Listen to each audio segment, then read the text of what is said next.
கிருஷ்ணகிரி, திருப்பத்தூர், தருமபுரி, நீலகிரி உள்ளிட்ட 15 மாவட்டங்களில் ஓரிரு இடங்களில் இன்று கனமழைக்கு வாய்ப்புள்ளதாக வானிலை ஆய்வு மையம் அறிவிப்பு வெளியிட்டிருக்கிறது. விவரங்களை வழங்குகிறார் நம்முடைய செய்தியாளர் மாணிக்கம்.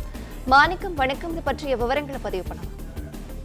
தமிழ்நாட்டில் இன்று ஓரிரு இடங்களில் கனமழைக்கு வாய்ப்பு இருக்கக்கூடிய மாவட்டங்களுடைய விவரங்களை வானிலை ஆய்வு வெளியிட்டிருக்கிறாங்க. இன்றைய தினம் தேனி, திண்டுக்கல், திருப்பூர், கோயம்புத்தூர், நீலகிரி, ஈரோடு, கரூர், திருச்சி, அரியலூர், கடலூர், பெரம்பலூர், விழுப்புரம், தருமபுரி, திருப்பத்தூர், கிருஷ்ணகிரி ஆகிய 15 மாவட்டங்கள்ல அடுத்து இருக்கக்கூடிய 24 மணி நேரத்துல ஓரிரு இடங்கள்ல கனமழைக்கான வாய்ப்பு இருப்பதா வானிலை ஆய்வு வெளியிட்டிருக்கிறாங்க.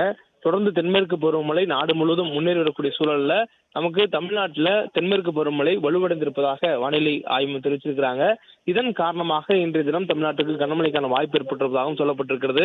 கடந்த 24 மணி நேரத்தில் தமிழகத்தில் அதிகபட்சமான மழை அளவு பல மாவட்டங்களில் பெய்திருக்கின்றன.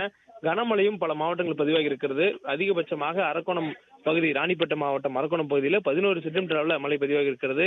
ராணிப்பேட்டை மட்டுமல்லாது கன்னியாகுமரி, திருவள்ளூர், நீலகிரி, திருப்பூர் உள்ளிட்ட மாவட்டங்களிலும் கூட நமக்கு கனமழையானது பதிவாகி இருக்கிறது. தொடர்ந்து அடுத்த 24 மணி நேரத்துக்கும் இந்த 15 மாவட்டங்கள்ல கனமழைக்கான வாய்ப்பு இருக்கிறது என்ற அறிவிப்பை வானிலை ஆய்வு கொடுத்திருக்கிறாங்க. இன்னும் சென்னை மற்றும் புறநகர் பகுதியில் பொறுத்தவரையிலும் அடுத்த 48 மணி நேரத்திற்கு வானம் ஓரளவு மேகமூட்டத்துடன் காணப்படும் என்ற ஒரு அறிவிப்பும் வானிலை ஆய்வு மையத்தால் கொடுக்கப்பட்டிருக்கிறது. தொடர்ந்து சென்னையில் மற்றும் புறநகர் பகுதிகளில் ஓரிரு இடங்களில் லேசான முதல் மிதமான மழைக்கு வாய்ப்பு இருப்பதாகவும் தெரிவிக்கப்பட்டிருக்கிறது.